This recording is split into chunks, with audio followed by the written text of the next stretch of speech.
halfway through. Oh,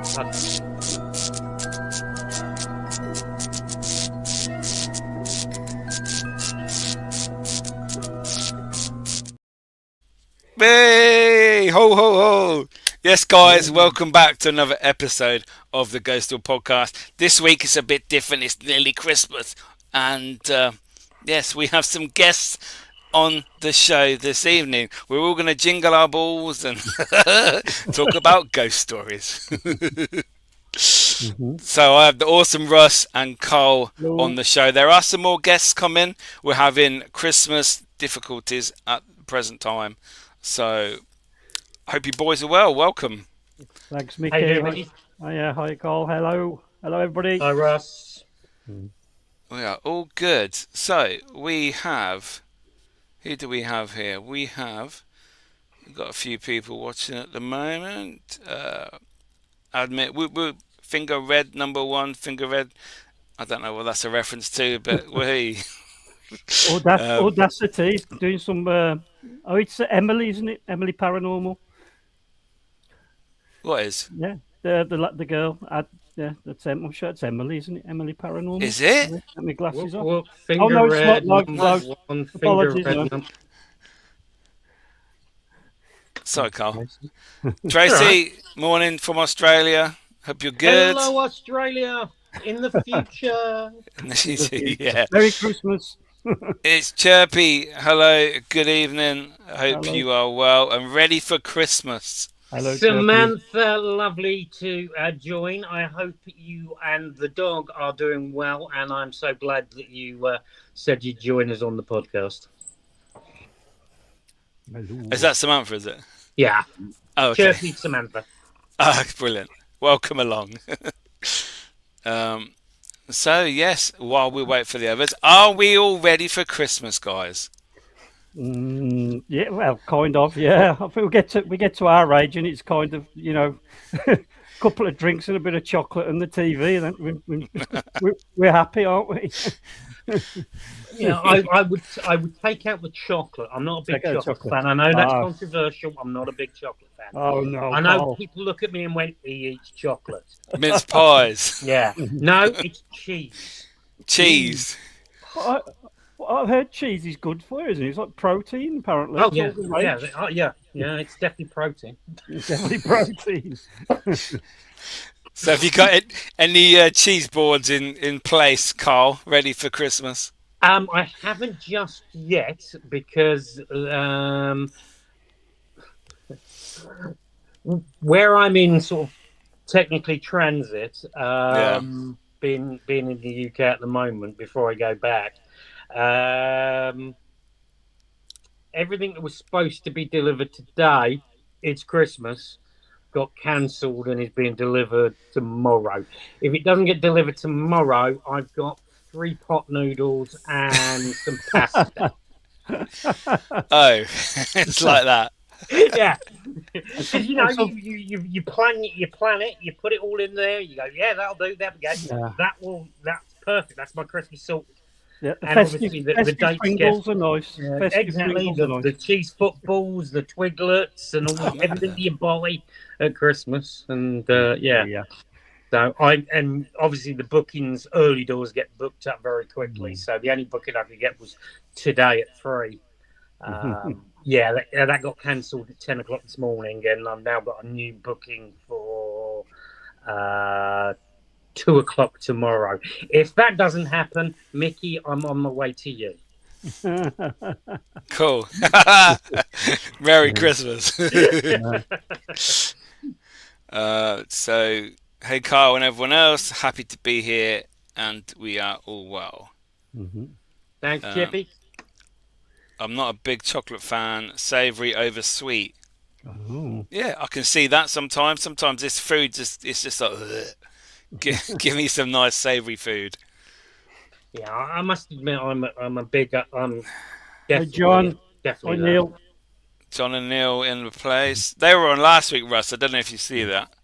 I've got to catch up with it. Yeah, so I was out with John last week. So yeah, we had. Yeah. He said you went out on that, and he spoke very highly of you.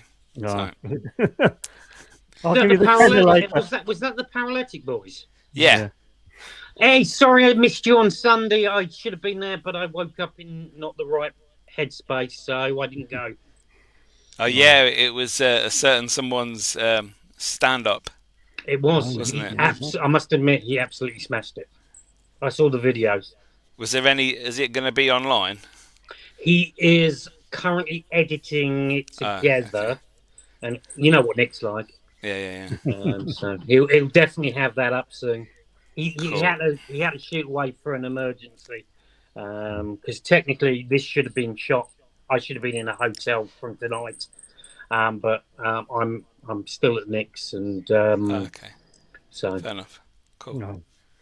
So totally paranormal events. Hello, Elliot. Hope you're good. I'm getting all the little picky bits tomorrow. Wish me luck. Good luck with that. Here's Garry. Here we go, Mr. Oh, Fields. Here he is. Look at that face. You all right, mate? Yeah. Guys, you might want to change the angle. Your left nostril's got a few more hairs than your right. I don't know if you can hear me. You look like you're watching porn up, Gav. Oh, tell you what, you've got to watch these sites these days, haven't you? How are you, mate? All good? Merry All good Christmas, on the Gav. iPad. All good. Couldn't get on the laptop. You got a Mac by any chance? A what? No, iMac, no? No, I've got a. I can't think what it's called. I've had this before, and then once I've set it up, it's all right. It's just most probably because I've not used StreamYard for a long time. Yeah. Fair enough. You're here now. It's all good, man. How are you? You okay? Yeah, I've been nuts busy September till about 2 weeks ago when I went up to Chillingham Castle. So took the foot off the gas a little bit, but just been absolutely rammed since September. Yeah. Cool, man. Yeah, just invests and everything else I do. Busy boy. Yeah, as always. Yourselves, how's everyone? I'm good. All good, matey. All good. Hi, Nick. Talk of the devil. Is he over there, Carl? No, he's not. Honestly, he is not. He is about 250 miles away at the moment. Oh, okay. He's got his hat on. I thought it was hair for a minute. Well, Garry. Big white puffy hair. Yeah, I've got that. It's too warm. I've got the heating on. That's where you went wrong. That's better. Yeah. So, guys. How you doing, Garry? Yeah, all good, folks. Nice to meet you. Hope you're well, Carl, Russ. My brother. Yeah, we're still waiting for Mark. I don't know why. What's happening with Mark? But I think he's being affected by something. Good evening, Admit. Hope you're well. So, the topic of tonight's episode is Christmas ghost stories. We've all heard them, and we've lost Garry. So it's going to be generalised around that tonight. So obviously we have ghosts, we have stories, we have Christmas. We put them all together, and we've got the perfect package. So, what is the creepiest ghost story you've heard? Or do you know any ghost stories around the Christmas period that are only based around Christmas? For me, it was when I was back living in Kent. And it was always told to me about Bluebell Hill. And it was the ghost of the bridesmaid on the hill. Where she died on Christmas. I think it was Christmas. I'm not 100% sure, but I believe she died around the Christmas period. She got hit by a car. Blah blah blah. So that would be that's one of the when we were discussing this. That's one of the things that came out. Because it always reminded me of Christmas about the ghost of Bluebell Hill. So, is she known to be seen around that time? Yes. Well, she's seen all year round, but the sightings and the reports, etc., are more adamant, are more profound. Over the Christmas period. Yeah. Can I take this off? Are the balls annoying you? No. This is a hat that's about 3 times too small for me, so it's cutting off the blood circulation. When I take it off, I'm going to have a red line there. Looks like I'm going to Turkey for a new hairdo. I'm not touching any more switches. Yeah, don't touch nothing, Garry. I'm leaving it as it is. The paranormal gentleman, I believe that's Mark. Is that? That's stays you. Well away. Still stays well away from me, Mark, don't you? 100%. 100%. Even this is too close. Quite adapted. They're on the bottom low together. Even Nikki. Yeah, me and Russ are fine. We can just go like that. We're all right, yeah. Cover them. I can't see him. Mark's finally been locked up behind the brick walls. Where he deserves. You don't want to see them. Actually, it's not a bad drawing, painting, whatever, hanging behind me. Every time Mark comes on, he's in a different building. What's wrong with that? Exactly. Merry Christmas, Mickey. Merry Christmas, everybody. Merry Christmas, boys. Merry Christmas, everyone. Justin, hope you're good, mate. Thank you. Can't see the comments on the iPad, just to let you know. You can't? No. No, it's fine. I'll put them up anyway. I can't see them either on there. Oh, okay. When I was 9, me and my family saw a lantern appear and disappear floating across Stony Cove at Christmas. Apparently, loads of people have seen the same thing. Ooh. Only at Christmas. Nice. That's what we're here to talk about today. Specific Christmas ghost stories, reports. Why Christmas then? Why just Christmas? Because it's Christmas time. Mark. No, I mean, why is that person only seen at Christmas? Oh, sorry. I thought you just asking the question. I thought, okay. Oh, God. Read him off. He's ruining Where's he going? He's ruining it. I don't know. He turns up late, doesn't get the story. Wait, the stupid modern technology of a computer that decided that, no, it's not your password. Shut up, Russ. I love you, really. I love you too, man. So, Russ, do you know any stories? Have you heard of any stories? One that stuck with me is quite personal to me, really, over the years. So it was my late father-in-law, who sadly, obviously, passed away. But he always used to tell me a story about he was on the early morning shift at the local abattoir where he used to work. And on the way to work, he always used to cross over with the prior shift, the night shift. Yeah. And every morning he'd go to shift, this same gentleman would walk past him in this enclosed alleyway and exchange pleasantries, good evening, how was your shift, etc. So this one Christmas morning, he was walking to the shift, saw this same guy again, but this guy didn't acknowledge him. He looked pale in the face, and he had I always remember him telling me he had an aura about him and a certain smell. He said it was a weird, pungent smell. But anyway, he got to work and to be greeted by a host of ambulances and medic staff. Wow. And so he walked in, and you know what's coming. He checked in, and he went to his foreman. What's the issue? And he went, oh yeah, we've had a guy dropped down with a cardiac arrest, and it's Dave or something his name was. And my father said that, I've just passed him in the alleyway, and he looked ill. I thought he was coming home ill from his shift. Yeah. So again, I don't know if it was a residual playback type of thing. I don't know, but my father was a skeptic, and it shook him to the core basically. But that was on a cold Christmas morning, going for a shift. So always resonated with that one. Yeah. Oh wow. Sorry, Mickey. I've just got to nip off a second because somebody just rung the doorbell. So okay, mate. I'll be back in 2 seconds. All right, go get your food. Yeah. Ho ho ho. It's not food. It's not food. So I haven't. Oh, okay. Who it is. I've eaten already. So give me a sec. Your Christmas dinner, I meant. Yeah. What about you, Mark? Any Christmas stories that you know about around this sort of time with ghosts? I don't actually. No. I'll be totally honest with you. I don't know.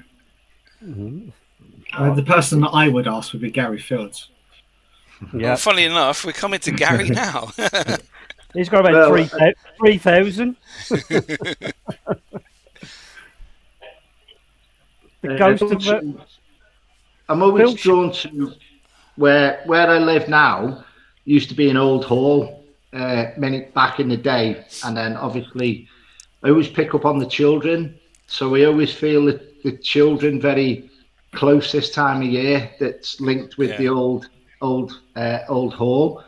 But when they knocked the old hall down, they built a new park, a new hall on the park, and they ventured off that way. And I have filmed in Whitby Hall in Ellesmere Port, and I've done that with Mr. A, and we had quite a lot with the children visiting. And because I live in a cul-de-sac now, I can go out some days and you just get a glimpse of them in the windows, and they'll always be in somebody's house that's got young children. So there's only 2 in the cul-de-sac that's got young children. So I always pick up on the little boy and the little girl as well, which is, I've got a picture of them as well, sketched, because my friend does the drawings, and I always pick up on them, and I start hearing little creaks, knocks and bangs this time of year at home. So you do feel like they come in close, because I feel that they get the excitement off the youngsters in the cul-de-sac as well. So I could do with, I think, getting hold of Penny and asking her to do some research on the old hall, because there's virtually nothing online now from the old hall. But we do have an historic wall, like splitting between the streets. So the wall's been knocked down in the road, but there's a preservation order on the wall, the original wall, which backs onto my good friend's house, and I'd like to do a little bit more research there on that. Yeah, there's one as well by me in Sedgley called the Bridal Walk, and the legend has it that the lady haunts the Bridal Walk, holding a lantern, walking up and down the Bridal Walk, seeking her dead sons who died in the Great War. But it's always present during the Christmas, the 12 days of Christmas for some reason. So they must have died during that period. But there's that many local sightings of her. You walk down this Bridal Walk, and myself and one of my team members saw a white light just swaying along the bridal path the one evening. Yeah, but that's really strong during Christmas. Mm-hmm. That's crazy. Mm-hmm. Just for reference, there's the little girl. Right there. She at you. And the little boy, where has he gone? He's down below hiding. Oh, wow. So we'll be hiding in the attic. And the little girl as well. So that's quite interesting. And it's always nice when people can draw the spirit as well. That's always a good even better if you get them on a voice recorder or on infrared or full spectrum.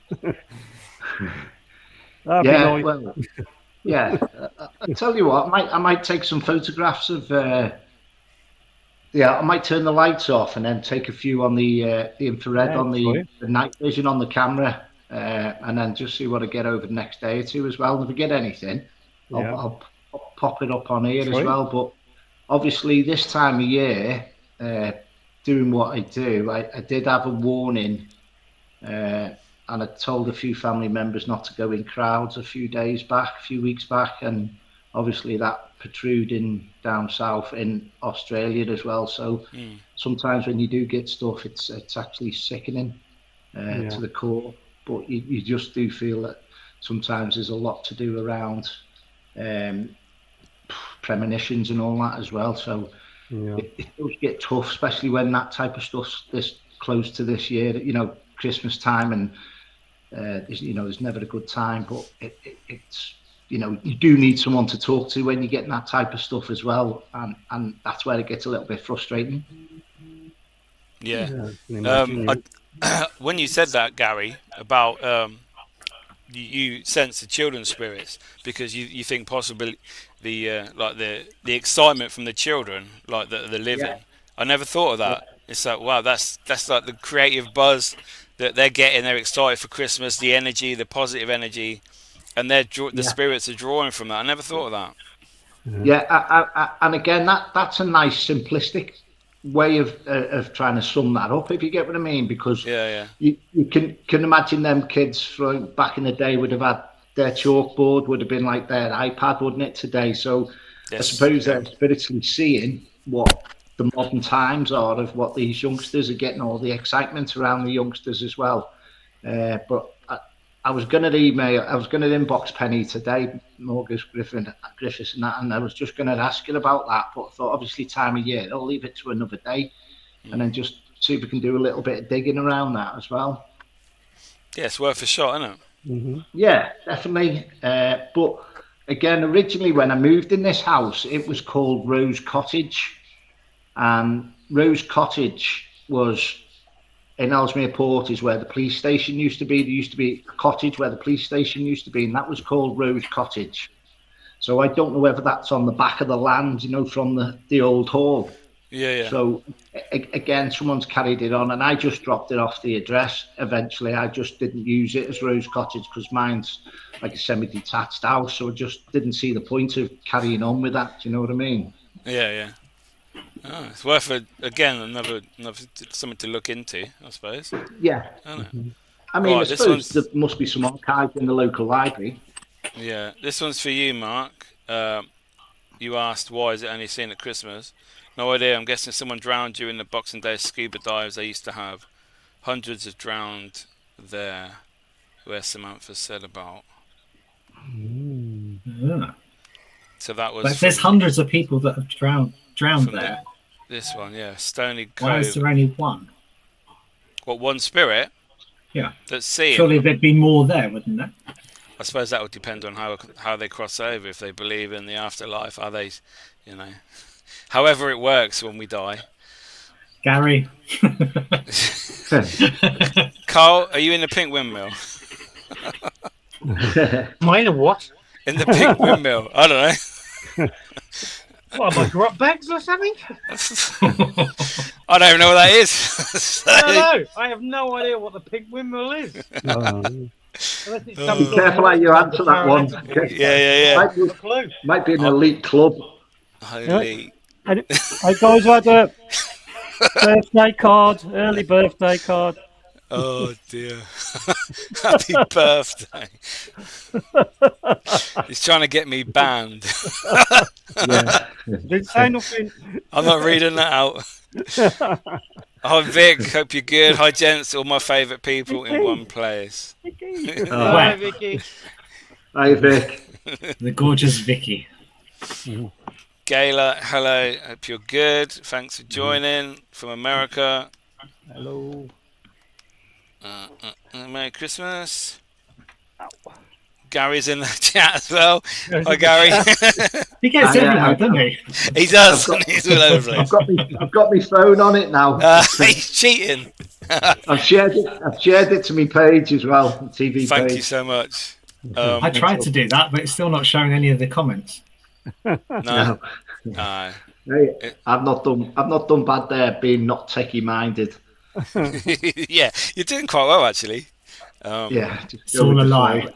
I tell you what is interesting as well is, where Boxing Day is massive, for like people that go out into the country folk and all that, and they go out doing, obviously what they do on Boxing Day and that.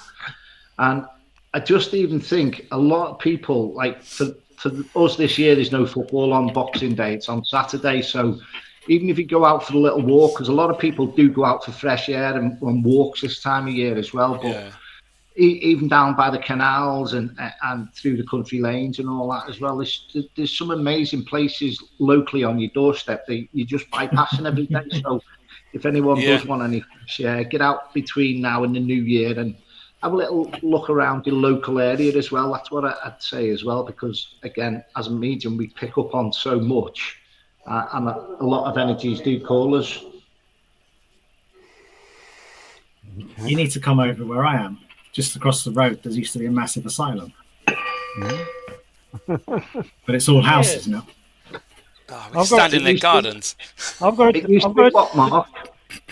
An asylum across the road.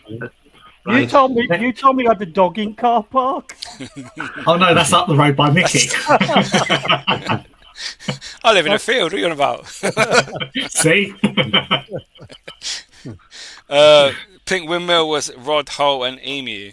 Oh, yes, just up the road from where I used to live in Kent. Okay. In a pub literally about 700 yards from my house. Mm-hmm. Yeah. Oh, nice. Hopefully I'll have a nice surprise as well. A good friend of mine's been doing a book for the last 15 years where he had a possession and he had that removed, but he was a bit distorted for the first 6 months. So he's come from the dark energy of his first experience up to the white light. So his new book's been out after 15 years. It's going to be on Amazon Prime, and you scan the QR code of all the pictures in at the captures that you've got, then you can go and watch all the paranormal night of how that evidence come about as well. Oh, wow. And before we went to Scotland in the summer, in August, there was 222 pages before we done the Scotland tour. Wow, that's going to be a good book. It's going to keep us busy. I can't wait. And again, stuff like that's just the evidence along the way. It's been off the scale, and the stories, it's all tied in as well. So that's going to come out on Amazon. I haven't got the title of the book yet because he hasn't officially given me the title of the book. Yeah. But I think it was due out last Monday. So I've just left him to come back to me and let me know all that information as well. But I think it's $39.99 because there's that much ink in the book. But if you think of it at 20 quid for the book and then 20 quid to watch 15 years of invest that's tied in with the QR codes as well with all the pictures. So that's a nice way of looking at it. That's pretty cool that you can do that. I take it they're in the book and you just scan them while you're reading it. Yeah. That's a great idea. Yeah. No, but nobody in the world's ever done that before. So there's a lot of thought and process gone into that as well. So I'm just looking on Amazon. Can I plug my calendar, Mickey? Yeah. I've got a calendar out, yeah. It's called When Nature Crawls. It's like an advent calendar of pooing dogs. Oh, nice. I've seen the cat diarrhea one of them. Timu, yeah? Trust Russ. Got 50 pence on Amazon. Wow, that dear. You were robbed. Yeah, you were robbed. Yeah, so Gator said when she passes over, she'll go around tapping people on the shoulder. That'll be quite funny, actually. And everyone looks around in shock. Unless you find Garry, then you're like, what are you doing? Yeah. So Lee says, evening, Garry. It was really good to see you lads at the Glass Museum. Yeah, what a night that was. Yeah, we was talking about that last night, Garry, in the pub. He had a queue of people wanting to punch his head in. Oh yeah, nothing new there. Also as well, do you know when they've done the walk around at that Glass Museum in Stoke-on-Trent? Was it Stoke-on-Trent? Stourbridge. Close. Stourbridge, yeah. Even my dad watched the video on the walk around, and when we went into the basement, my dad was like, I can see shadows, and he's never mentioned anything like that before. Yeah. So I was a little like, it was a very busy night down there as well. And the lady, she done all the research, didn't she, of 1812, if I remember. And I didn't read it because I said, if I go again, I don't want to read that information. Do you know what I mean? So I'd like to go back. I turned up and there was 3 women restrained from punching him in the head. Because they see me as the bad guys because of show spirits. They see me as the bad guy. Yeah. So you didn't. So you have to explain a little bit what went on with that, Russ. Yeah, context is important. Yeah. Yeah. Well, so because misogyny training. Yeah. Wow. So Squirrel said my mate got the pooping cats one from Secret Santa. Yeah. Wow. That's it there. But did he get some of this? As you can see, Uncle Stiffy's Soinex spray. Oh, I've seen that advertised on Facebook. Yeah. Supposed to replenish your bits. energy. Yeah. Wakes everything up. Wow. Russ is getting old now. He's getting them all. Russ, do you know what's come to me? What's just said to me then? Signed Ricky Martin photograph as well. He needs that sniff for that. Wow. Do you know what I was given then, Russ? The guy virtually said to me, "You need to open your own paranormal joke shop." I've already got one. All the flashing balls in and all that. That's why nobody comes on my events. Crap, your events are full, mate. Yeah.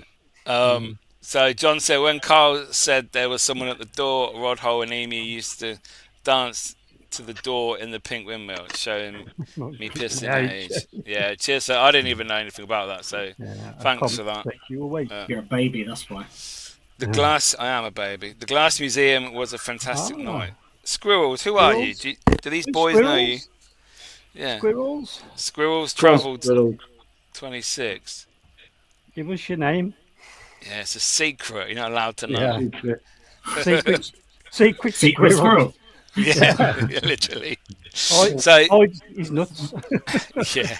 Anyone in the comments got any, or anyone watching got any Christmas stories, ghost stories around their area where they live, or people that are watching this on catch up? Please let us know. I always remember. Go on, Gaz. You go first. Where I'm always drawn to this time of year is it Hillcrest or Hillcrest or Hillcrest Castle Hall? Do you know where they had the Downton Abbey? Was it? Yeah, I've heard of that. I always get drawn to places like that. I had an email off them the other week as well, because I'm like a member on their page, so I always like try and watch what goes on. But I'd like to go walking around some of these places, over the Christmas period, and I think that'd be interesting. Yeah. Definitely. It's more of a pea soup now, isn't it? This time of year with all the emotions and things. So we get more energy to play about with, don't we, at this time of year? So I can understand why there's more visitations and etc. this time, because just for the simple fact for that, I bet you didn't know, Russ, that in January and February the veil is the thickest, and you shouldn't. The thickest in January and February. Yeah. Why is that? Because of the moon, or it's just like the circumference pressure and everything. It just suppresses in and stuff like that as well. The atmosphere, and as they say, it's like a pea soup of thicker energies. So when we have it October, it's just getting into that phase where it's opening all up and then it closes down. I think it's to do with the planet virtually is far away from wherever we're up to in this flat earth or globe. Do you know what I mean? Yeah. So Gary, can I ask you a question? Sorry. You just mentioned flat earth. You just mentioned flat earth. That's got to be the biggest conspiracy theory that is a load of rubbish that anybody believes this world is flat. What I'm saying is basically is I'm open to both sides of the view, so I'm down the middle. Do you know what I mean? So you can be down the middle of a subject. The subject is flat Earth or globe. Yeah, but I listen to both sides of the coin.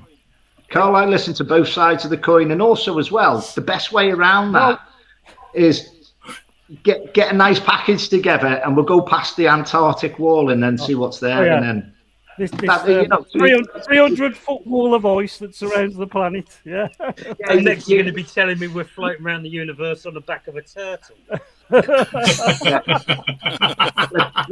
Let's go and pick up on some. Let's go and pick up on some spiritual penguins.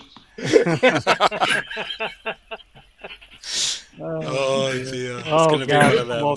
Do you know what somebody always asks me, and this is always hard to describe, is like somebody says, why don't we pick up on dinosaurs spiritually and all that, and trying to explain how the land mass must have changed over the thousands of years and what was the sea is the land and vice versa.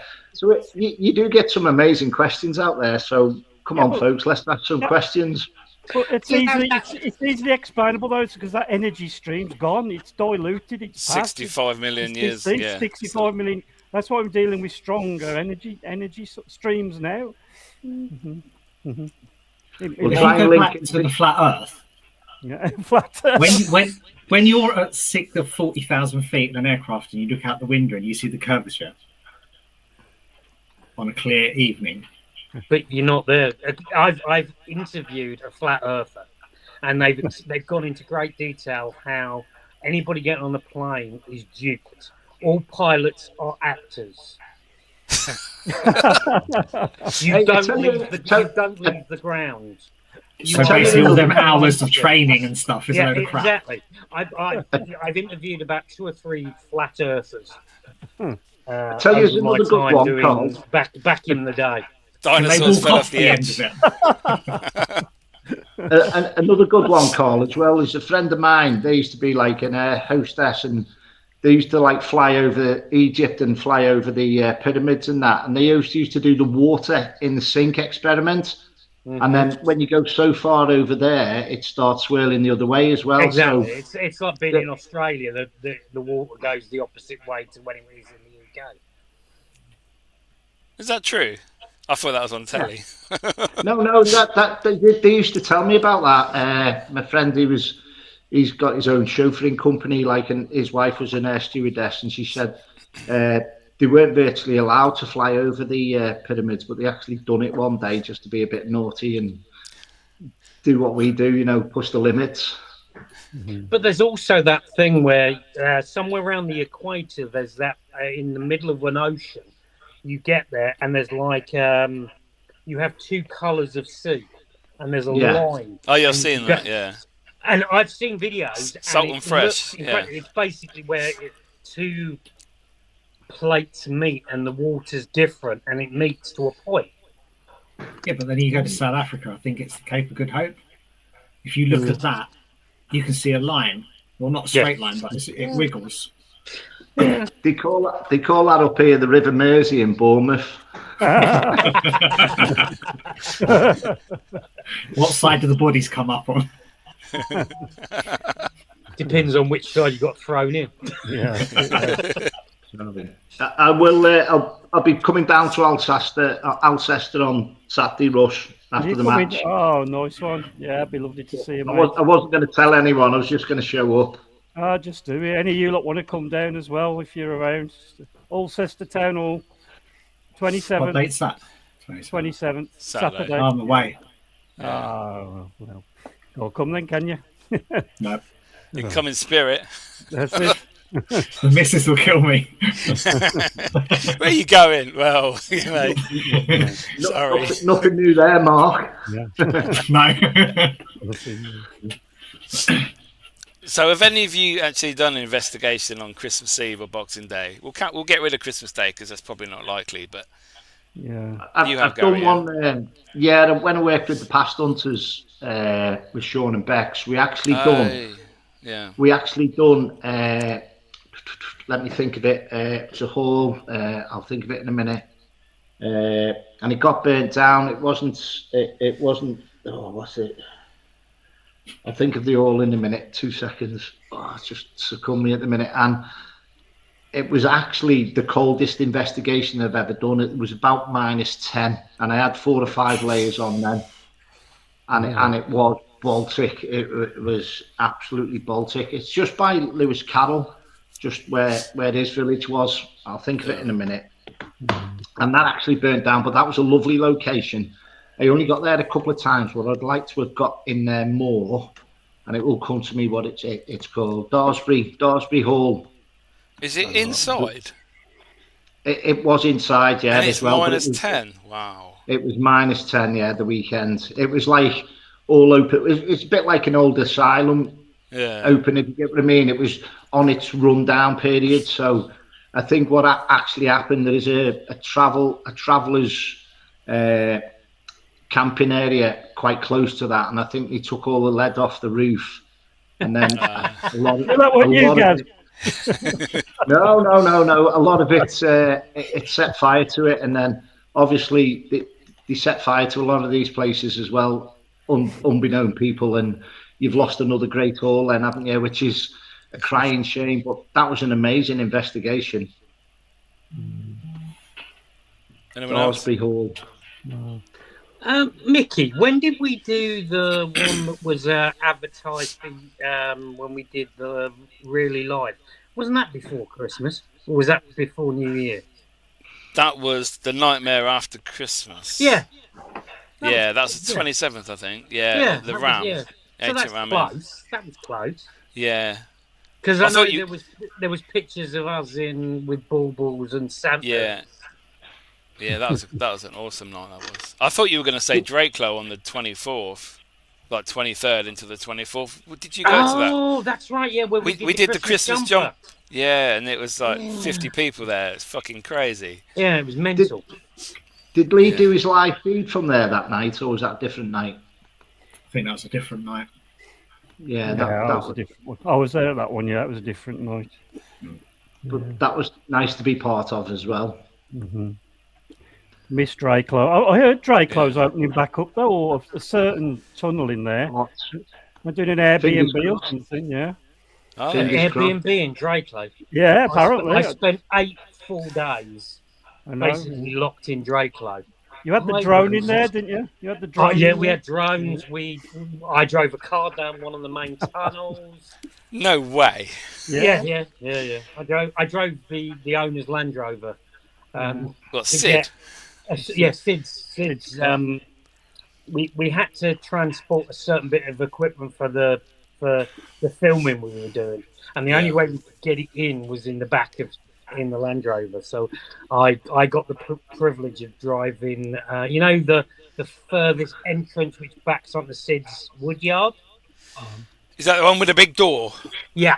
Yes. Which is basically the only doors that actually physically work in Drakelow. Yeah. Which I now think is the access where the wine people come in now into it. But yeah, I drove his Land Rover with some equipment in the back because we were late and. Carl, have you ever picked up on anything above the land? Yes. While we've been in there, because we had quite a bit of a witchy few sessions that was on the land from above, came down into the tunnels. We've had that a few times. Well, what they did when they initially built Drakelow, there was like houses and what you don't know about Drakelow. Everybody thinks of Drakelow as being the tunnels, but there was school buildings, there was houses, and there was all sorts of stuff, other stuff that was built. So if you went into the woods around Drakelow, you'll find broken down buildings and stuff like that around the mound of Drakelow. And one of the famous stories about Drakelow is the guy that was killed out the front of the main gates of Drakelow, which used to be the one into the car park for the paranormal investigations.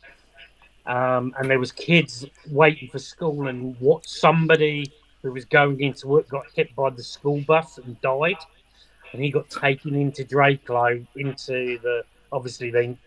there was like the medical facilities there that was actually physically used. He was taken into that. Wow. Oh wow! I've actually seen somebody outside the front of Drakelow. The old walk entrance. Yeah. We had our car there, and we were packing up. It was like 3 a.m. Yeah. And Mickey, I was there with you. Was it you? Yes. The person in the black leather coat. Yeah. You described it. 3/4 leather coat. Yeah. Wow, that might be him. Yeah. I didn't know that story. I didn't know people died outside it, or there was even buildings above it. Really there was a load of buildings up top.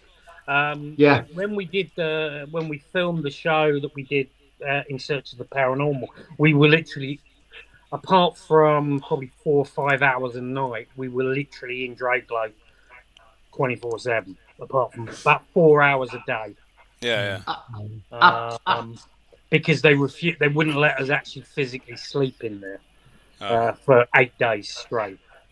Because they said about the temperature and the spawns off the walls and all that sort of stuff. Black mold was terrible. Yeah. But yeah, we were there, and there was so many.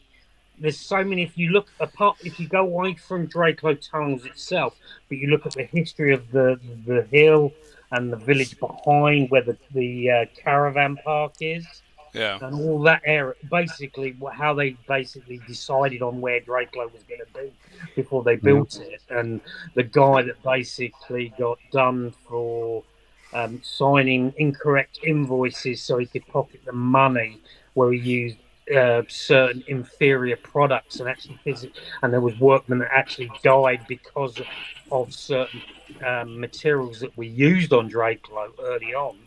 Harry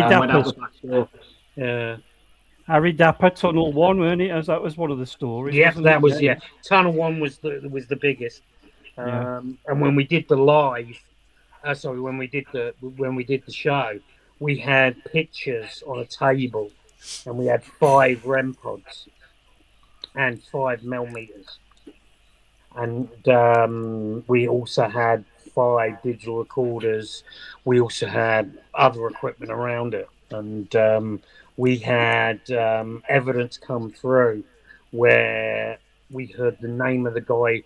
If you go back in the records to find out who was prosecuted for embezzlement, we got his full name through, and they picked his picture out of all the pictures we had, and everything like that. So yeah, there's that whole ties in.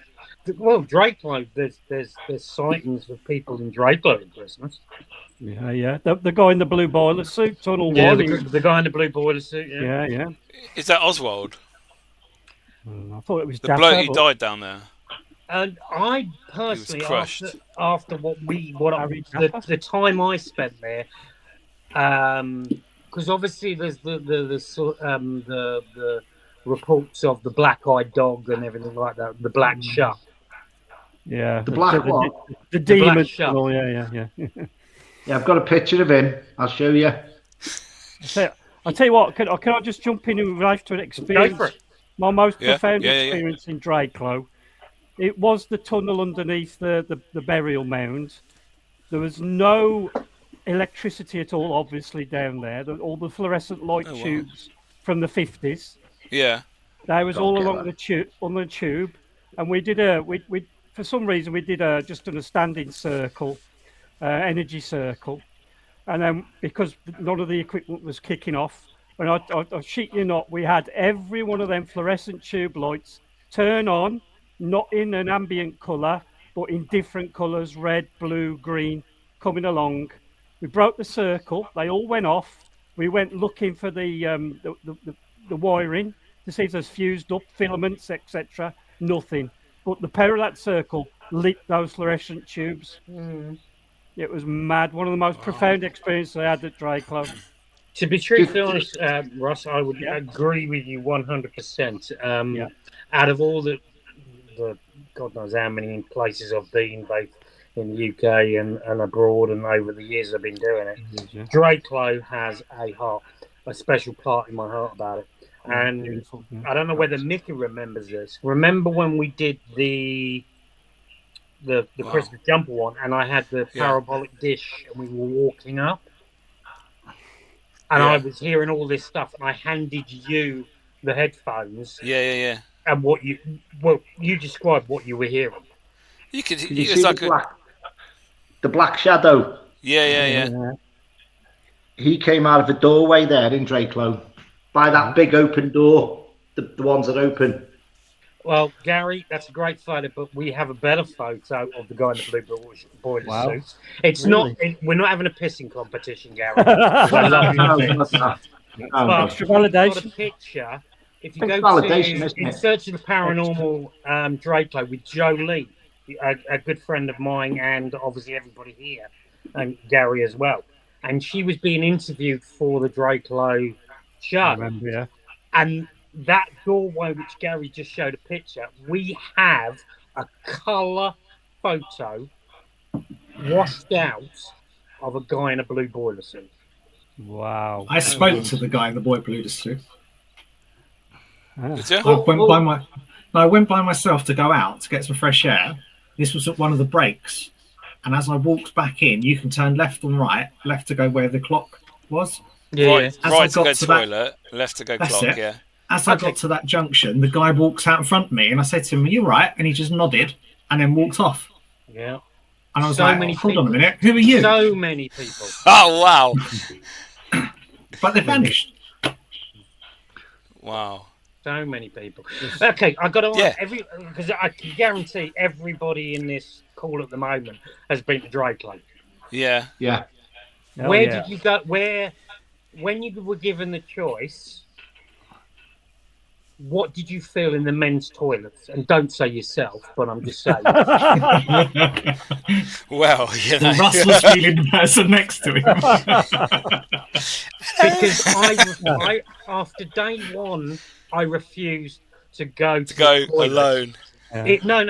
Alone. I'm happy to go with other people, but I refused to go to I always went to the ladies because the ladies had a nice feel. The men's toilet in there, no. Yeah, I You never always went felt like alone. I hated it. Yeah, You always felt like someone was watching you or standing behind you in that toilet. Yeah, I do believe exactly. That's exactly right, Mark. Family show. There's a lot to do in there with that energy I showed you there as a shapeshifter, and I've actually got him running around as like a Rottweiler around my feet as well. Yes, Garry, because that is what we found out. Because the gatekeeper or the black shark, he is seen and he changes between a dog and a human, and all these things. Did any of you have the REM pod going off, using it as a Morse code? Yes. Oh, we had that. Yeah, we had that. Yeah. In the control room. Yeah, control room. We had a Geiger counter, and we had a four element environment center, and you could literally see, the light. If you put that on a voice analysis, it would be you could see the points, and we were getting spikes at regular intervals on all machines. Wow. REM pods, everything that we had, we were getting literally. It was literally spike down, spike, and everything was spiking at the same time. Wow. Mental. Which is now obviously they've turned that part into part of the museum. Yeah. I don't know why they can't still open it. No. At least the museum part. Well, to be truthfully honest, I've been to the museum itself since it closed, and literally you just walk up that where the clock is. You walk in, you walk up. You're not allowed in any of the rooms. You've got the stuff around. You've got the things that blocks you going in, so you're not allowed in the control room. You're not allowed into the BBC or BT communication room anymore. You're not allowed in this room. You're not allowed in that room. So basically, you just do a circuit of standing in corridors, and then you're out. I remember we used to take screwdrivers to get into them control rooms, and that's how you used to open the door. Allegedly. Allegedly, yeah. So Allegedly. someone told me they did. Yeah, exactly. Put that in there. Allegedly, Mickey York did not use a screwdriver. I never took a screwdriver. We, as in the royal we all did it. Exactly. Everybody on the night, yeah. But the funniest thing is about Draco at the moment, up until, I don't know whether this is correct now, but anybody who is has paid to ever do an event at Draco is given given coordinates of where they can find the key to open the door to get in. That was a nightmare. Yeah. Oh yeah, I was I'm not shown where it gonna say was in obviously the I don't wall. want people going there, and if it's still there, but 3 months ago, it was confirmed to me that the key that still opened the main door was still in that spot. Really? Yeah, Well, outside, really? Yeah. Under the rock. When we're going. Yes, go boys. Right. Okay. We're about Liverpool, Chester. Yeah. Okay, so we can do a round robin. We'll be in Drakeland. Yeah, come on. Because I still have the combination on my phone. Oh wow! No yeah, way. it's still in that. You guys know what I'm talking about. Yeah. Yeah, where On the you left. Yeah. Yeah, the left side. Yeah. On the left-hand yeah. side, yeah. There was two other stories that always stuck out with me with Drakelow as well. One was I always got something. You remember the room with all the keys in? I always got something around the safe and stuff missing out the safe. And then, do you remember the tunnels, the other tunnel, Russ, where we had loads going on with activity there, and I felt stuff was going out the back door, but I felt it was going over to Northern Ireland. Was that the escape tunnel, the very far end to the left? I felt there was stuff going out the back door there as well, underhanded. On a slope, weren't it? Yeah, to an Irish organisation, apparently, allegedly. Going back a while, that I think that might be on those boys. Yeah. So, has anybody, when investigating Drakelow, ever had anybody run up behind them in the gravel? Yes.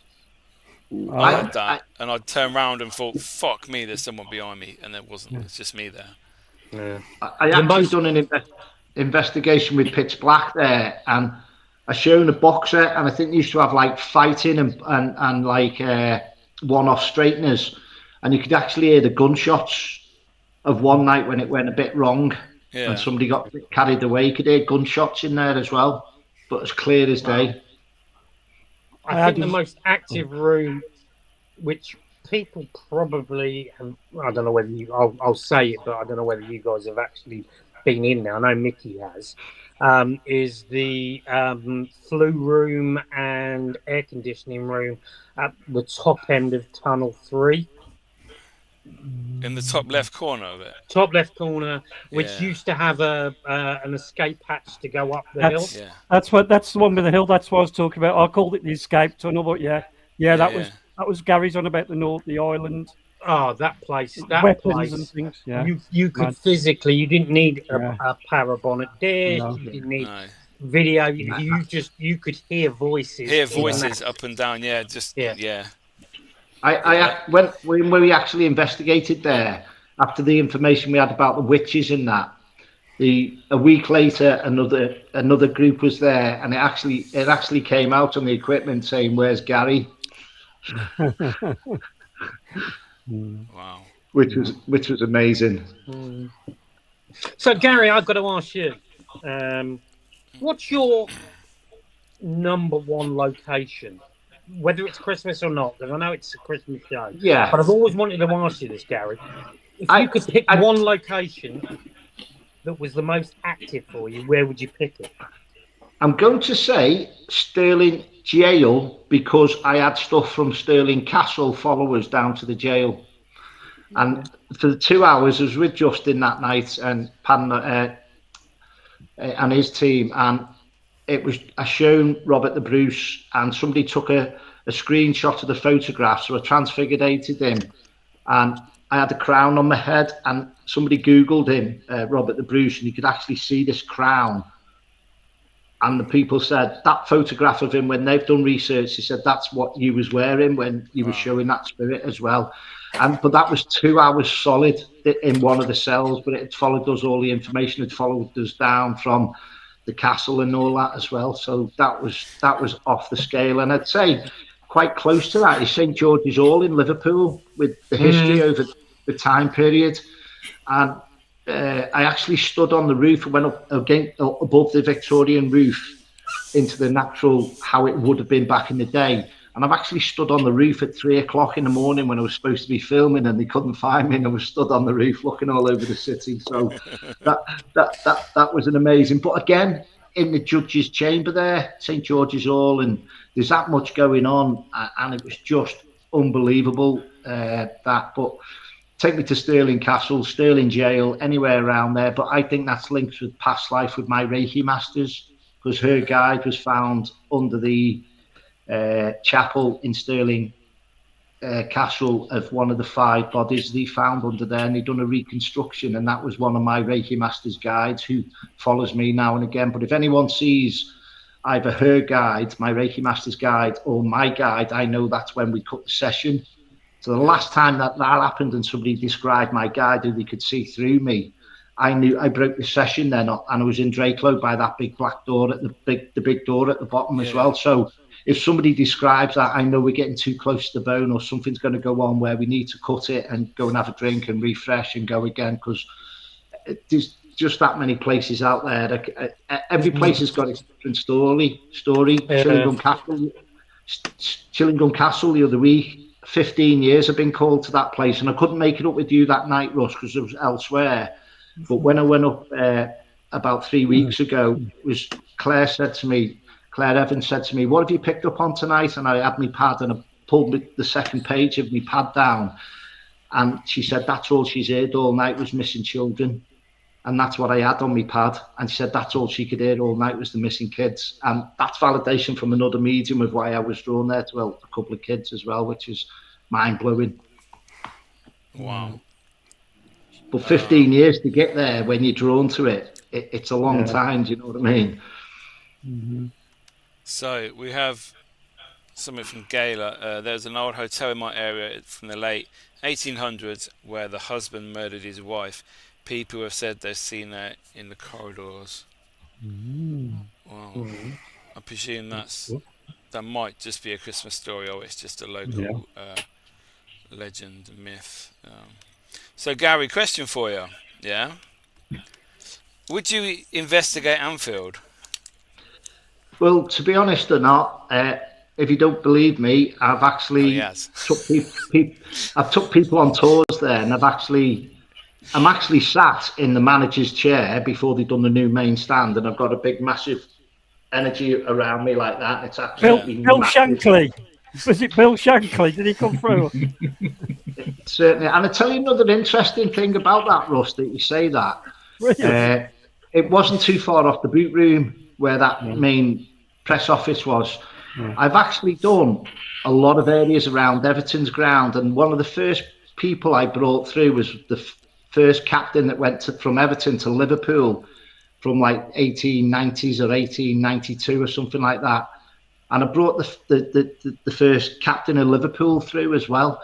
But that was in the Everton old pub, which they've just closed down, which used to be by Goodison. And there's another couple of places down there that I've had some amazing nights with, you know, and they're in like Everton places. And the stuff that you get, it's so much linked with the history of the place. And, you know, you're looking at 1890s there. Yeah. Wow. Mind-blowing. I've got that picture as well, Russ, if you want me to show it. Oh, You've got me intrigued now. Am I being naughty? Yeah. So obviously we talk about spirit energy, summer solstice with Stonehenge, etc. Garry, this might be a question that you can answer maybe.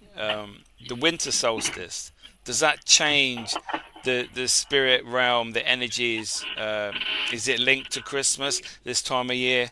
Does that change how spirits show themselves to you, or from what you experienced anyway? I feel from like October to the summer solstice, I feel that's the time I struggle because the nights are getting darker. Now the days start swinging out. I'm all right theoretically, but I feel around the summer solstice, the winter solstice, I just feel around that area. It's an amazing area, and again, I just feel that it starts swinging the other way. If you get what I mean. Okay. So we've had that time from Halloween to now, and then it starts swinging. The energy starts swinging out again now because the nights are starting drawing out already. But obviously, Stonehenge, there's so much myths and legends with that as well, and there's supposed to be steel underneath some of the columns as well. When they think they'd done it in 1952, didn't they? They'd done a reconstruction in 1952. Yeah.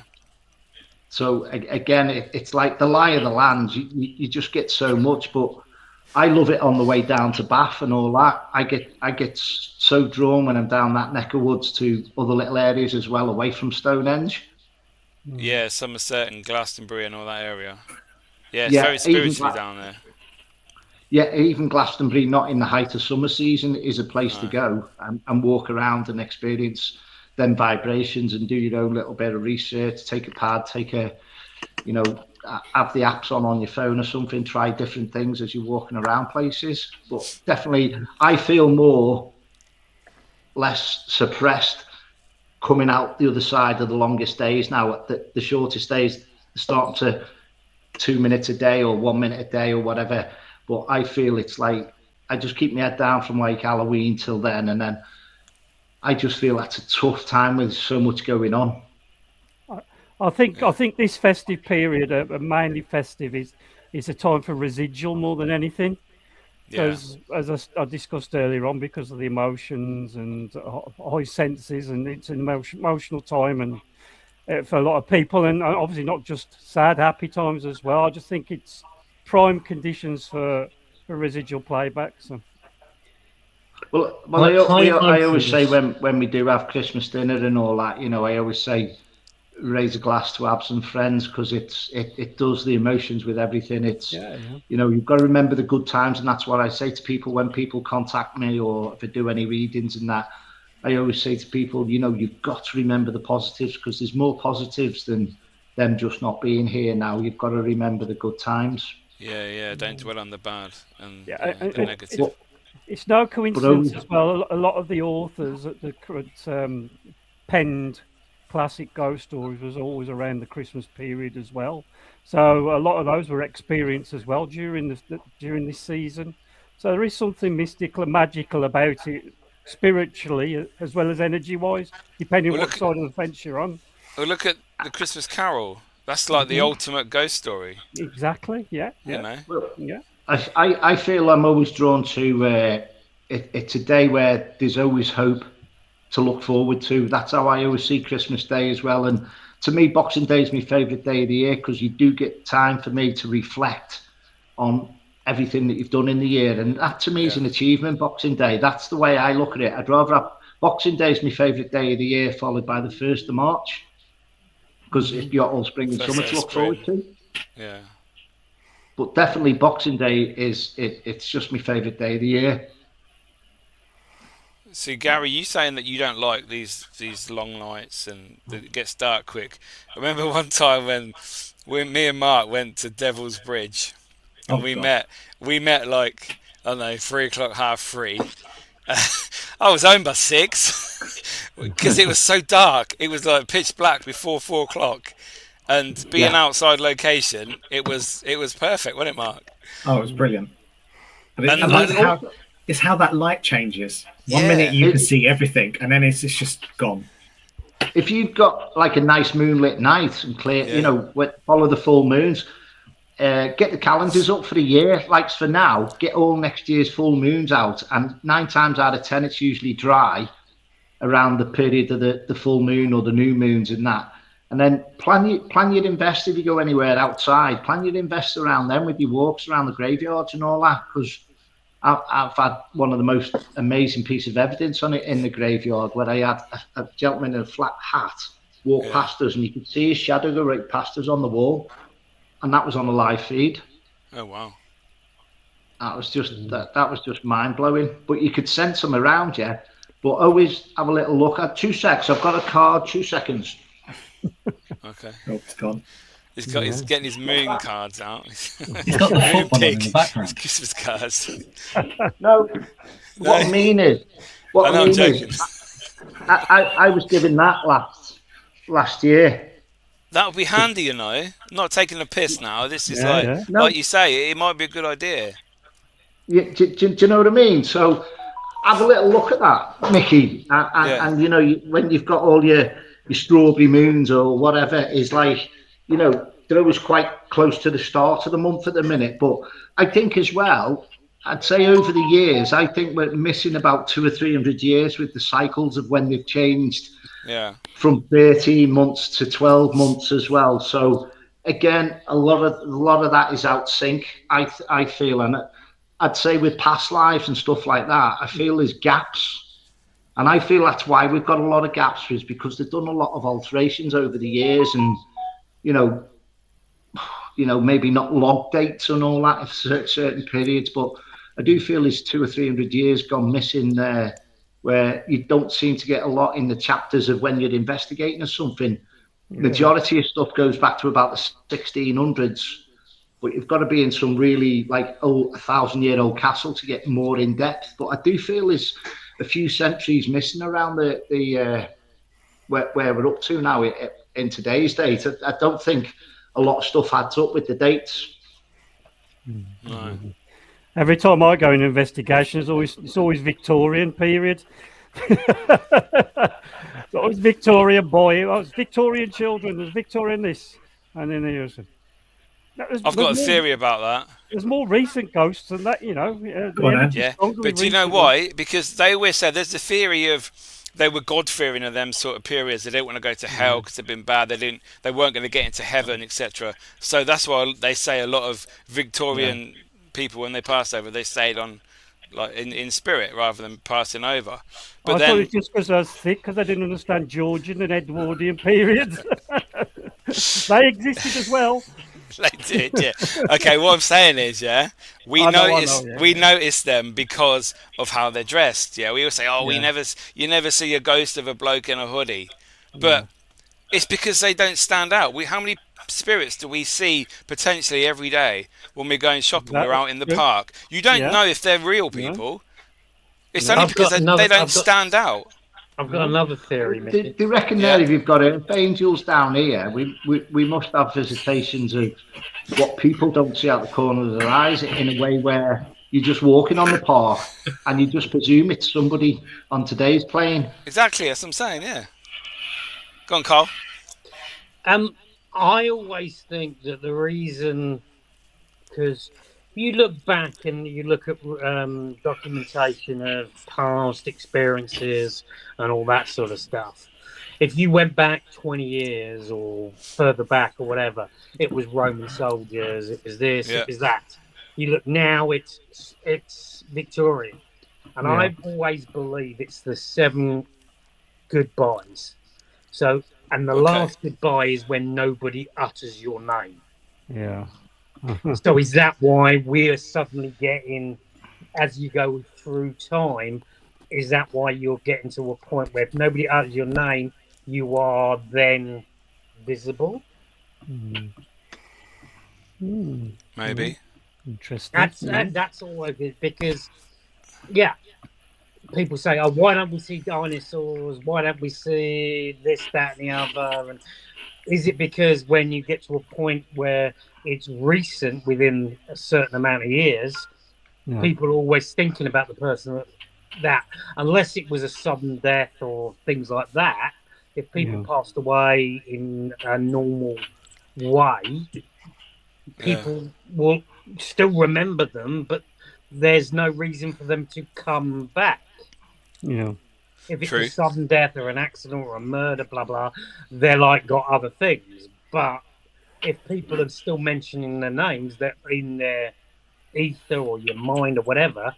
So I always think it's the seven goodbyes. Mm-hmm. Okay. It's a bit like the number of type of ghosts. Yeah. I always think it's when it comes to activity, because if you go back and look at what people were witnessing, and you go back 10 years, you go back even further, and you look at the famous Colchester case, the electrician in the 70s, he saw a Roman Legion going through the hotel. Yeah. But so is it because we're moving on and people are then getting to the stage where, or anybody is not thinking about them and all that sort of stuff? Mm-hmm. There you go. There's my vibe. I never thought of that, to be fair. Mm-hmm. But I do have a question for you. Obviously, you know I work in the cemetery, and at the moment it's so crazy. People visiting their loved ones, visiting once a year like they always do. They don't come the rest of the year, but that's another story. It's so busy. People putting the Christmas stuff on. Do you think Garry might be able to answer this from like the spiritual level? Do you think that when the family members at their grave, would the spirit of the past person that they're visiting, would they be with them, knowing that they're coming there to pay their respects? And I always say as a thought, if you have to think of a family loved one in spirit, with the millisecond they're in and around you, because there's no time conception up there. So I always say, if someone's thinking of you in Italy, and then all of a sudden your cousin's thinking of you in Ellesmere Port or Chester or whatever, the energy picks up and just booms over it within a millisecond. So I always thought that, with the good intention and the good mindset, that the energies will pick up on them. Yeah, even if they're not wandering around the graveyard, they could be somewhere else, a favourite location or something, or wherever they enjoyed. So I think within milliseconds they're in and around when the thought process. The thought as an energy puts it out there in the universe. You see, that's the way I. Cole's dead. You're right, Cole. Yeah, just contact Cole. Do a mic check, Carl. Yeah, just let me know. Yeah. I think that they're with you anyway, because if you start researching quantum and go down to quantum channeling, etc., they are part of their DNA's with you always. Therefore, you're part of their consciousness, no matter where they are. You're linked. You're linked anyway. They're there with you. You are them. But I agree with what you said, Russ. But going back to what I said, yes, you could be linked all the way back, going back years and years and years. But if you don't know about those, true. You got to find a way. Yeah. You got to find a way. If you suddenly remember and you do the whole go through and you go back and you track your whole life, we could always do a nice little experiment as well. Go on. Yeah. Yeah, I don't know whether Carl's finished talking. I can't hear Carl. Is like think of your loved one on Christmas Day and ask them to give you a little sign. Okay, there you go. The phone. Your dad check. Fuck me. Hello, Gav. Wow. Do everyone out there, do a little experiment and ask them to show you the sign, give you the feather there on Christmas Day if someone that you've got in thought of your mind in the house. Not outside, inside. Or move an object in your kitchen. Hide your keys, put your keys back. Oh, Garry, Carl's got a question for you. He can't hear you. I can't hear you, Carl. Okay, I'll relay it to you, Mickey. You can ask Garry. Wow, modern technology. He's blocked me. Anyway, I had... You repeat it. Don't start yet. I had a moment.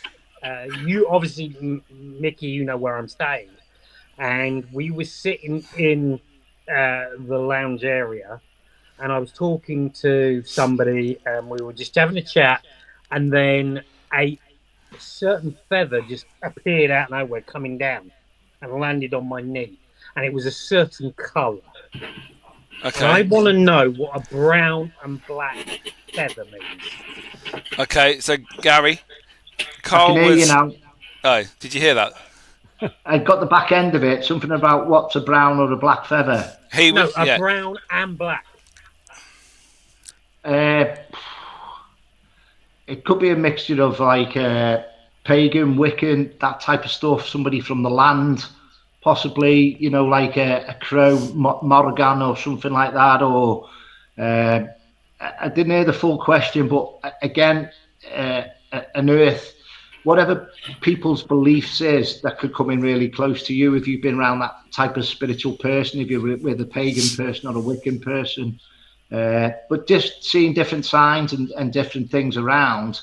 I always believe like a magpie's feather in the garden. I don't look forward to stuff like that. I always think, salute the magpie. So again, I think a lot of spiritual things open in different times, and depends where you've been the day before. Have you been around that type of environment? Have you been in that around that type of, I don't know, whatever era or whatever beliefs that you've got or other people's beliefs? So again, I think we can have an overlap around people's auras and energies that attract that type of material as a sign or a symbolism. So again, if you get anything like that, do a little Google on why am I seeing a brown or a black feather? Is it linked with anything? Just see what comes up with Google now. But I don't do research, you see, but I just get drawn to that type of thing. You've either been around somebody or you've been to a location or through somewhere or past somewhere. Yeah, because it was like it was in quite close time period of when I was at 30 East Drive. Okay. Well, I think I don't get as much drawn to the house. I get much drawn to the land of East Drive, and nobody's ever actually said what the supposedly black monk is what I've been given off my spiritual team of what that actually energy is about. I've done a 48-hour lockdown in there, and by the end of maybe 20 to 30 hours, all the team were virtually trying to gang up on me, and it was just team only, and I was the only one left within the 48 hours, and I made sure I stayed there. But it was playing a lot of mind games, the energies. But I think it's to do with a lot of land. And I don't know if you want me to tell you, I'll tell you, but I've not really, I think I've only told one person before that of what I actually have been told off my team. I'm waiting for another medium or somebody else to specifically say around the East Drive and what it's about.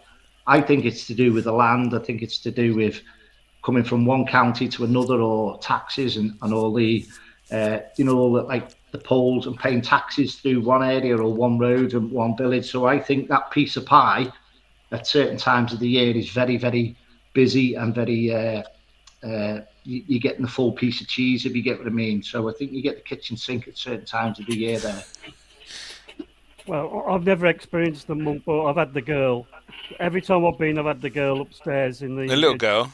Yeah, she's mad. Yeah, definitely. Twice, yeah. So definitely very prevalent, yeah. Intelligent as well. Can I show you the picture, folks? Yeah. Obviously, I don't comment on a lot of pictures I'm sent, but this gentleman was an ex-policeman. And I don't know if you can see that. Yeah. So it's got wings. I was going to say, wings, he passed the next day. Oh, wow. Well, that person there? Yeah. He passed the next day. Was that just in the... I'm going to have to wait for this to go live, because you're so small on my screen, so I can't even see it. Yeah. That's... that looks like the perfect picture. Like it's just about to go. You see that, Carl? It's just the wings. It's like misty wings. Yeah. I can see it now. Behind them. Yeah. And that the person that sent me that was a family member. Was that just in the garden? Yeah, in his own garden. Was it a mobile phone or was it a camera? Oh God! I get sent that much stuff, Carl. Sorry, Garry, my tech head came in there. Yeah. And it's just I do apologise. It's the symbology of the wings again for me as well. So you know what I mean. I'm fair enough he passed, bless him, but put that stigmatism of the wings. The angels come to collect him. It's just depends where you sit on the fence. You know, I'm not doubting. Yeah. The person that was the photograph was, are they still on this plane, or were they? No, they passed the next day. They passed the next day. The person with the wings, yeah. Okay. Yeah. Okay. Passed the next day. And this is from my point of view. I'm not poo-pooing it, or I'm not saying otherwise. Merry Christmas. What I would like to know is what camera was used, what time of day was used, and the environment. Yeah, definitely. But I know it was an outside picture, but because of the circumstances, I wouldn't go back and ask that person that question, because absolutely not. I'm not saying that. But if at the time, if somebody gives me like that sort of evidence, that's what you need to ask. Yeah, I need to then go, yes, it's an amazing, and I'm sorry to say, but there are coincidences and horrible coincidences. A beautiful photograph. Yeah, it's an emotional photograph. It's an emotional thing. Yeah. But if we want to then, if I take my head out of the emotional side to, okay, amazing photo, is this paranormal? I would have to then go, how was it taken? What was the circumstances? And so many other factors before I could comment. And take away that, yes, sadly, the person passed away the next day. To try and see if that, because you all know 99 point whatever percentage of what we go into and what we see is explainable, but it's that small percentage that we're trying to find. That's what we're trying to find, and that's what I want to do, because that's a lovely in-depth, isn't it? Obviously from that photo you've just shown and what you explained, I want that photo as my last photo for sure, definitely. Exactly. That was my family. I'd have that on the wall. As a remember. 100%. You've got horns, Russ. How can you see from here? I'm under the table. I won't. I think Russ needs to invest in some better lights, because half the time it looks like he's in the dark. It looks like he's been interrogated. Exactly. It's either he's been interrogated or he's been. I think I've got a visitor. He keeps coming. He's in heaven or hell, one of them. Exactly. Half the time you can hardly see him apart from the glint of the glasses where the screen is. I'm in purgatory. Come on, Russ. You're doing all right for yourself. Invest in better lights. So Tracy said, I visited my dad yesterday and hope he was there next to me. Oh, that's nice, Tracy. Just yes or no, Tracy, did he have a vintage car, a 70s car? Was he very proud of a 70s car? Like an old Cortina or... Russ. There's Russ, look at him. Russ, here's a tip. Silly boy. Okay, where you see my finger, put your light that side. Yeah, but you're probably different to him. Okay, now turn the glare down a bit. Angle it. That bit better. Now move forward towards the camera. I'll just put the light on. Yeah, Garry. Tracy said no, he didn't. He had a Commodore. Okay. I don't know what that is. She's in Australia. That's an old Ute, isn't it? Commodore. Oh, shit. I got an old car that they were very proud of. Aye. That was East Drive. A channel that in East Drive. That's better. That looks like some red demon with big eyes. Push it, put it up. Keep going. I've got a similar photo. That looks like an alien. Looks like a grey, doesn't it? Or a reptilian. I got a similar photo of that. Scared in. Yeah. That actually came out the mirror in the hallway. Go to the light, when we Russ. was in the front room. That was seen in the mirror in the hallway to start with. The one at the bottom of the stairs? At the bottom of the stairs, yeah. Yeah. And then it was up in the stairs in the bedroom, the major bedroom. Can I ask a question for everybody that's investigated East Drive? Yeah. Has anybody noticed that every single mirror in that house is angled towards another? So technically you can see from the lounge all the way up to the landing. Yeah, spotted that straight. I hate mirrors facing each other as well. Just bad energy. Yeah, bad energy. It's funny that, isn't it? And the funny thing is, corner of the eye.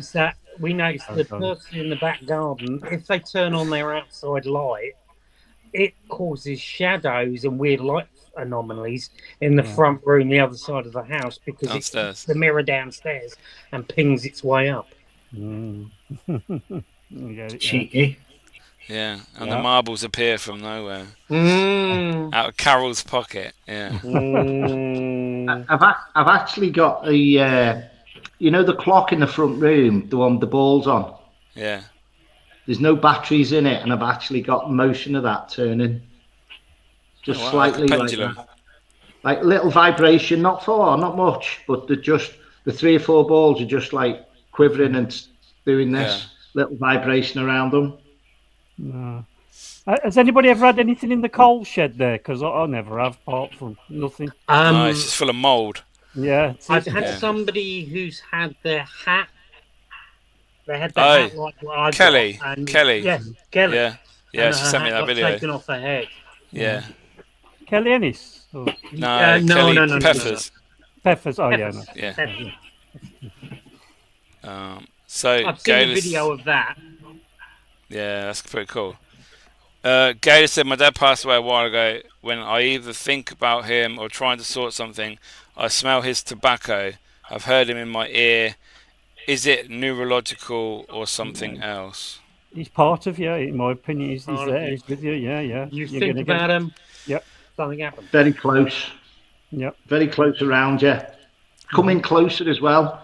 If you put them in your thoughts as well, you might go hot or cold as well when you're thinking about that person, as well as the sense and smell. See, I've never had any of my family come through that I'm aware of, and it really annoys me. Maybe they don't like you, Mickey. They probably don't like me, yeah. Ever tell you the story about my nan? So my nan, maybe. She passed away on Halloween, and when I was at my old house, she visited. And is this a joke?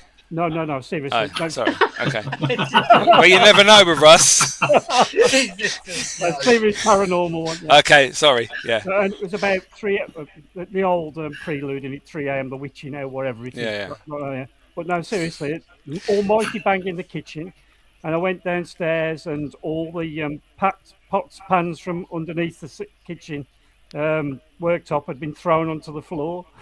I kept trying to debunk it. Was it a faulty shelf? Blah blah blah. Yeah. Just a timing issue. But it was just a coincidence that my nan at 3 a.m. on Halloween come back. You were sod rush. I'm having some of this. Wow. Yeah. No, seriously. Yeah. That's pretty cool. Elliot says the clock moved when I was there back in 2014. I presume that's the East Drive clock.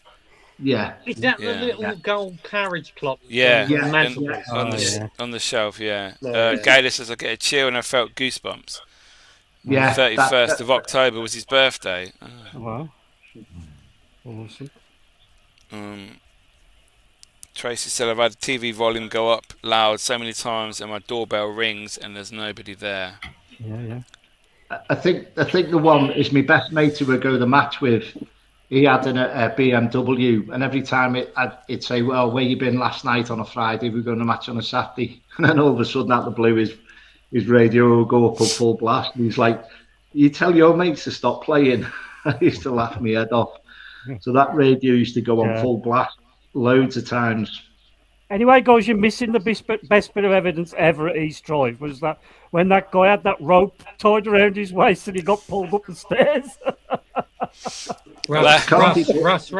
Debunk that rope. It was a camera cable. It was a camera cable. With Stuart pulling it. I can't debunk that though. Nice, it's amazing. Yeah. Different colour, but hey.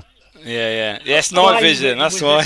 It was a different colour because of the IR camera and all this malarkey. No, that's rubbish. They look the same. No matter what colour cable you have, it looks the same on IR. And what is it with TikTok people at the minute as well? I'm like going to East Drive, balancing things on the edge of the stairs, waiting for them to fall off, recording it, and then going home. Maybe they're waiting for the bus that goes round quite regularly round the front that causes more vibration. Yeah. That's because the Ouija brothers did it. Yeah, this is real. Has anyone put it this way: as all 5 of us we're not going to do any diss tracks like the Sidemen did. We're not dissing anybody, but come on, please, people, be honest. Be honest. Stop being absolute whatevers. Yeah. Give us real evidence, not please. Didn't he Not go balancing. through? Didn't he go through a phase there at East Drive where some people would go and said, "Oh, last time we were here, we had the hatch vent open on the stairs and all that," and you're like, "Well, if there's anything around up there, it'll still filter through." You know what I mean? Oh, I've got it goes to through vent walls. open. You've got the famous. We're going back to conspiracy theories. The East Drive was closed for a week and a half. Nobody was allowed in there because you can book East Drive 365 days of the year. Blah, blah, blah. And it was all around the time when it was alleged. I'm just doing that in quotations in case anybody is watching. Yeah. Alleged that a certain UK living TV program bought the house. And it was alleged that the reason the house was closed from bookings was because certain things were putting into the house before it reopened for the paranormal people. What, like a living room door? As in And a window. things that would trigger EMF meters. Behind the wallpaper. Things like that. That could potentially, allegedly, be operated from the other side of the wall. Remotely. Yeah. Wow. Did not know. I've not heard that one, Carl. That's a new one on me. Yeah, definitely do. Okay. Yeah. Would surprise me. Like I always say, everything I say is allegedly, so you can't bloody sue me. No. Yeah. Wow. So, boys, we're coming to an end very soon. My final question, I think, obviously we've all been to many locations. We've all had our bucket list locations all over the world. If you could go to one place, it's got a realistic place for you this coming year, 2026, where would you want to go? I will start with Chillingham Castle. I've never been there. I think this year I want to go there because I've heard so many. It's everyone's favourite place. So for me, Chillingham. Welcome. Go on, Mark. No, I'm coming with Vicky. Oh, okay. Yeah, so that's amazing location. That's my one for me for this year. I've got to, get up there somehow. I don't think I get to mine, but I'd say Alcatraz because I feel I've got like a caretaker energy that's drawing me over there. So I'd say Alcatraz, but I can't see me getting over to the States because I'm just too busy. No, what about a more realistic one then you can think of that you've not been to maybe? That you think, I'd really like to go there. I should really get there. Well, I went up to Slane Castle in August, and there's another castle above that. So possibly might get up that above Aberdeen that way and go further afield that way, again in Scotland somewhere. But it's above Slane Castle. Yeah. I can't remember the name of it. Yeah. I want to do the island trip that you've done, Mick, on the Leap and a few of the others. Lep Castle, Hellfire Club. Oh, amazing place, Hellfire. Yeah, it's on my bucket list. That's a great list. That's amazing places there. Ireland is so spiritual anyway. It's so like the energy there is crazy. And the people are amazing as well. So yeah. Yeah, yeah, it is nice. But take you can't. Yeah, take a 10. Guessing you'll be back in America by then. Fingers crossed. Vegas. If it is America, I would take every single one of everybody on this. You four, I would personally take you to the Mizpah Hotel in Tokar. Wow. I think that's an untapped location. Yeah. Yes, the boys at GA have been there, but nobody else seems to have been there. He's I've friends been there. with them. Sorry? You're friends with them. No, I'm not. Allegedly. Allegedly. Sorry, I forgot. Mickey, we discussed this. Allegedly. Sorry. Allegedly, yeah. I don't think I'm demon hunting. Remember? Okay, but yeah, I would. If it was me taking everybody on this podcast, I'd take you to the Mizpah. But me personally, I would love to go to Robbins Island and investigate the prison. I've heard of that. Yeah. That's where Mandela was kept. Yeah, okay. I was there this year. Really? What did you go to? Did you get a chance to investigate? Did they let? No, I didn't investigate it. I just wandered around. But the medical block, when I walked into it, I had to walk straight through and out because my chest, head, everything was aching and hurting. It isn't just about Mandela. It's about what happened there as well, because that prison has such a dark, horrible history. Horrible, absolutely disgusting. It came on my radar about 3 months ago, because I've been lucky in what I've done. I've investigated. Well, I've investigated Alcatraz. Well, everywhere. I've been honoured and humbled to be able to be invited to investigate these places around the world. But that particular island, I would love to investigate, and I'd also flip it somewhere a bit local to the UK. I'd like to do Spike Island in Ireland. Yeah. That the Spike Island, is that all the raves and everything were? Is that the part hedonistic thing? No. Spike Island's in Ireland. Yeah. And it's the one that has the prison and fort on it. Okay, on the fort. Mm-hmm. Didn't X do something there the other last season? Yeah. Well, a friend of mine got the location for them, but when I saw the pictures, that's a local one. When I was living if I'm in the UK, Robin Island would be if somebody gave me. I always say, as I've said on Mickey's thing, it's always been the White House. I'd love to investigate the White House, but there's no chances, even hypothetically, to be into the White House. Trump might let you in. I did tweet Mr. Trump, and I asked him. I inboxed the personal question: "Can I investigate in the White House, please?" Never got a reply. If you get a reply, can you ask him why he cancelled my visa, please?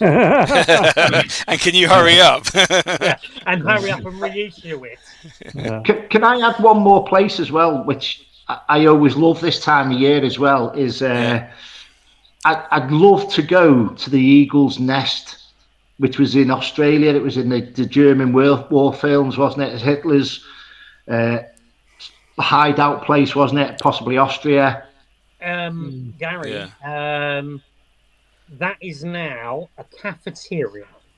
He's been there. There is basically the Eagle's Nest before the Americans liberated it in the early doors of the war.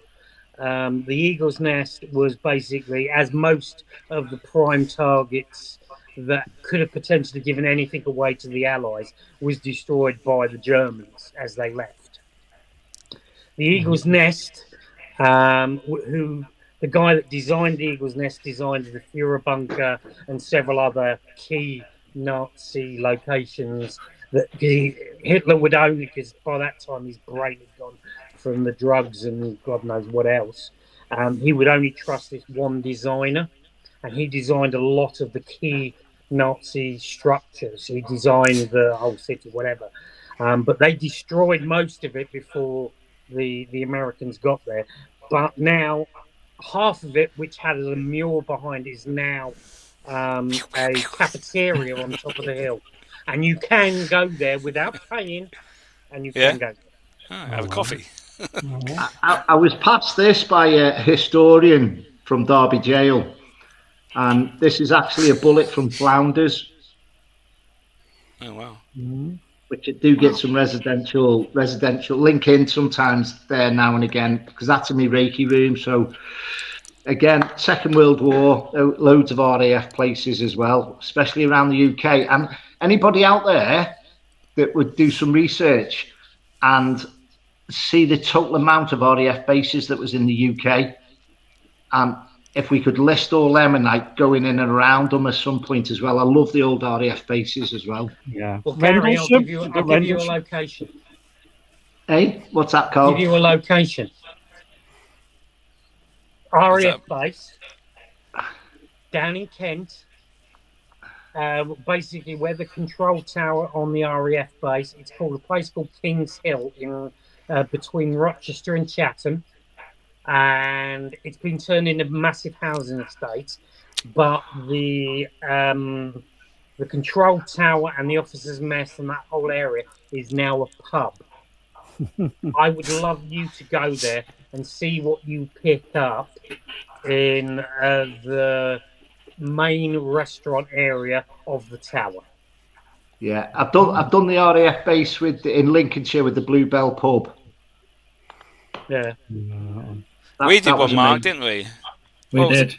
What did we do? Sawbridgeworth. That's it, Sawbridgeworth. That was cool. That was nice. Yeah. What about you, Mark? What's your realistic location you want to get to in 2026? I'd love to do the QE2. Where's that based at the moment? That's the one in San Is it Francisco. Long Island? Long Island, California. He's been there. Yeah, he's been there. Fucking hell, every place I've been there. Okay, well, is that realistic? Yeah, it's a hotel. Yeah. No, what about Mark going there?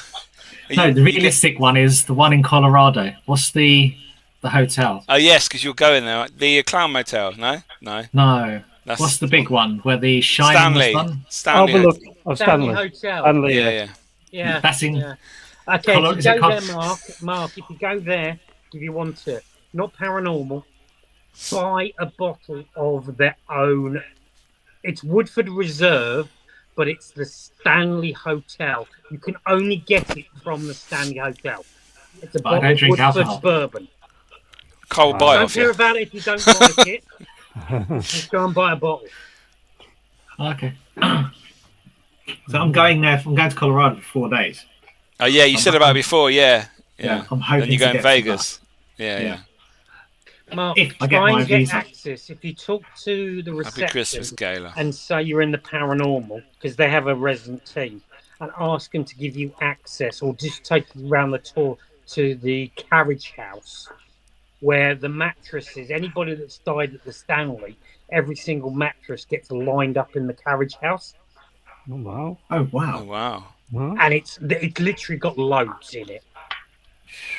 All the dead guests. Wow. Can I It's a bit throw like one Vegas. more out there? It is a bit like Vegas, where you basically, if you die in Vegas, you can guarantee 5 minutes later there'll be new carpet, the bloodstains will be gone, blah blah blah blah, whatever, and you'll be back open. The Stanley Hotel is exactly the same, but they have the carriage house and all the people that have stayed there.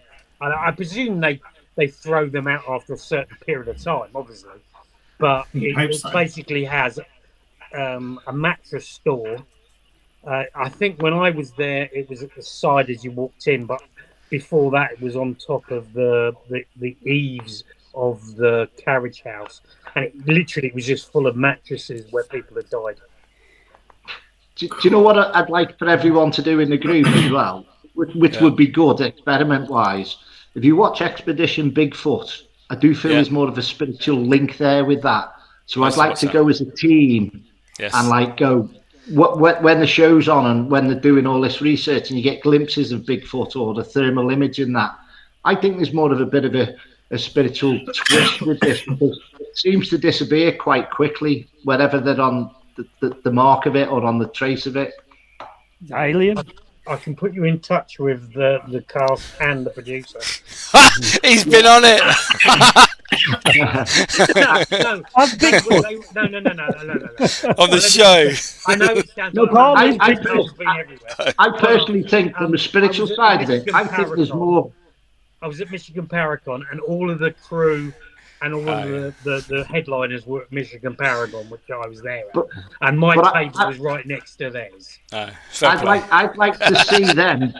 I'd like to see them put a spiritual medium in there to see what they pick up on because they've not done that twist yet. And I'm like, get me on there. Garry, don't ever channel Bigfoot, please. I don't feel like Chewbacca. The guy that's the ex-military guy on that show. Hey, you're Sasquatch, Russ. The guy that's the ex-military guy believes there is ties to the paranormal. because of how they go in and out of interdimensional. And he believes that's what I'm saying. He believes that. I'd love to do that and go, can I channel that energy? Can I pull that energy forward? Can I work with that energy? Wow. Carl. There's a challenge, Carl. We can't see Mark. You've gone that because of your wall, Mark. You've gone green screen. Yeah. Maybe take your green screen down. I'll maybe able to see it. We can see a cage. Is that a cage? That's Mandela's cell. Oh wow. Oh, it's Robin Island. Yeah. Oh, yes. Yeah, definitely. Oh, wow. Yeah, that's better. Yeah. Are you drawn, Carl, to anything in Alaska? Pardon? Are you drawn to anywhere that you'd like to go in Alaska? Alaska. I'd like to go to. Oh, what's the name of the place? Sorry if you put me on the spot. No. It's where they fly everybody in. It's the main hub of Alaska. Oh, shit. I was only watching Simon Wilson on YouTube. Stay there, literally yesterday, and I can't remember the name. Edmonton.